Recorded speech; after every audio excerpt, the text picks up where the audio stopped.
आज Doubtnut app download करें। Doubtnut पर अपने सभी गणित, रसायन विज्ञान, भौतिक विज्ञान और जीव विज्ञान के डाउट्स का करो सफाया। बस प्रश्न की फोटो खींचो, एक ही प्रश्न को क्रॉप करो और तुरंत वीडियो सोल्यूशन पाओ। अभी डाउनलोड करें। हेलो फ्रेंड, इस प्रश्न में पूछा गया है कि विद्युत धारा उत्पन्न करने वाली युक्ति को क्या कहते हैं। इसके लिए हमें 4 विकल्प दिए गए हैं, अर्थात यहाँ पे जो युक्ति दिए गए हैं तो उसमें सही युक्ति को हमें चुनना है। तो पहले हम देखते हैं यहाँ पे प्रत्येक युक्ति का कार्य इस प्रकार से देखेंगे। तो पहले हम यहाँ पे जनित्र लेंगे। तो जनित्र की क्रियाविधि को हम इस प्रकार समझ सकते हैं। जब किसी चुंबकीय क्षेत्र में कोई कुंडली है, इस प्रकार से यदि हमने कुंडली ली है PQRS, तो इसको जब चुंबकीय क्षेत्र में घुमाते हैं हम किसी भी दिशा में, इस प्रकार से यदि घुमाते हैं तो क्या होता है, कुंडली में क्या हो जाता है, विद्युत वाहक बल जो है प्रेरित हो जाता है। तो विद्युत वाहक बल के कारण क्या होता है, यदि कुंडली हम बंद रखते हैं, अर्थात इस प्रकार से अगर बाह्य स्रोत से जोड़ देते हैं तो क्या होता है, कुंडली में बंद होने के कारण विद्युत वाहक बल उत्पन्न हुआ है, जिससे क्या हो जाएगा, कुंडली में धारा प्रेरित हो जाती है। तो यहाँ पे हमें धारा प्राप्त होती है। तो इस प्रकार हम कह सकते हैं कि यहाँ पे देख सकते हैं जो चुंबकीय क्षेत्र में है, इसको कुंडली के घुमाने से क्या हुआ, यहाँ पे यांत्रिक ऊर्जा का क्या हुआ, विद्युत ऊर्जा में परिवर्तन प्राप्त हुआ। इस प्रकार से हम देख सकते हैं ये हो जाएगा विद्युत ऊर्जा। तो यहाँ पे देख सकते हैं विद्युत ऊर्जा, अर्थात यहाँ पे हमें विद्युत धारा प्राप्त हो रही है इस प्रकार से। तो हम कह सकते हैं कि जनित्र के द्वारा क्या हो जाता है, जब यांत्रिक ऊर्जा का विद्युत ऊर्जा में परिवर्तन, अर्थात यहाँ पे विद्युत धारा उत्पन्न होती है। यहाँ पे कह सकते हैं विद्युत धारा जो है उत्पन्न होती है। ठीक है, इस प्रकार से। अब देखिए गैल्वेनोमीटर के लिए, तो यहाँ पे हमें क्या बताया, गैल्वेनोमीटर वह युक्ति होती है जो धारा संसूचक होती है। ठीक है, अर्थात धारा प्रवाहित करने पर किसी कुंडली में यहाँ पे धारा का जो मान है, अर्थात प्रवाहित हो रही है नहीं, इसके द्वारा हम जल गैल्वेनोमीटर की सहायता से ज्ञात कर सकते हैं। तो गैल्वेनोमीटर जो है धारा संसूचक होती है। इस प्रकार देख सकते हैं यह हो जाती है गैल्वेनोमीटर के लिए।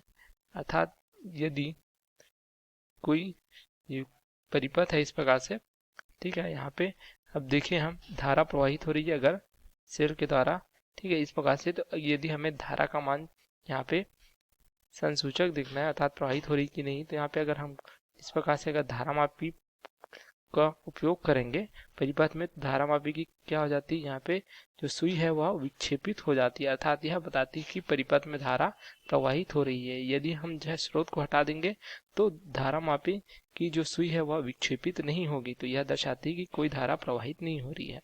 तो यह है धारा संसूचक के रूप में उपयोग की जाती है गैल्वेनोमीटर। उसी प्रकार अमीटर देखते हैं। तो अमीटर वह युक्ति होती है जिसकी सहायता से हम किसी परिपथ में बहने वाली धारा का मापन करते हैं। तो यहाँ पे हम लिखेंगे जो अमीटर होती है, इसके द्वारा क्या किया जाता है, परिपथ की धारा का जो है मापन किया जाता है। इस प्रकार, अर्थात यदि इस परिपथ में हमें जो स्रोत से जुड़ा हुआ है, इस प्रकार से स्रोत से जोड़ते हैं तो एक धारा प्रवाहित होगी, जिसका मापन हमें करना है। तो यहाँ पे हम परिपथ में जो है अमीटर लगा देंगे, जिसके द्वारा कितनी धारा प्रवाहित हो रही है परिपथ में, यह मान हमें ज्ञात हो जाएगा। तो अमीटर के द्वारा धारा का मापन किया जाता है। ठीक है, उसी प्रकार देखते हैं मोटर। तो मोटर वह युक्ति होती है जिसमें विद्युत ऊर्जा को जो है यांत्रिक ऊर्जा में परिवर्तन किया जाता है। जैसा हम घरों में देखते हैं कि हम विद्युत स्रोत देते हैं मोटरों में, ठीक है, तो विद्युत ऊर्जा क्या हो जाती है, जिसके कारण यांत्रिक ऊर्जा में परिवर्तित हो जाती है, जिससे क्या होता है, जो मोटर है उसकी आर्मेचर घूमने लगता है। तो विद्युत ऊर्जा का यांत्रिक ऊर्जा में परिवर्तन किया जाता है मोटर के द्वारा।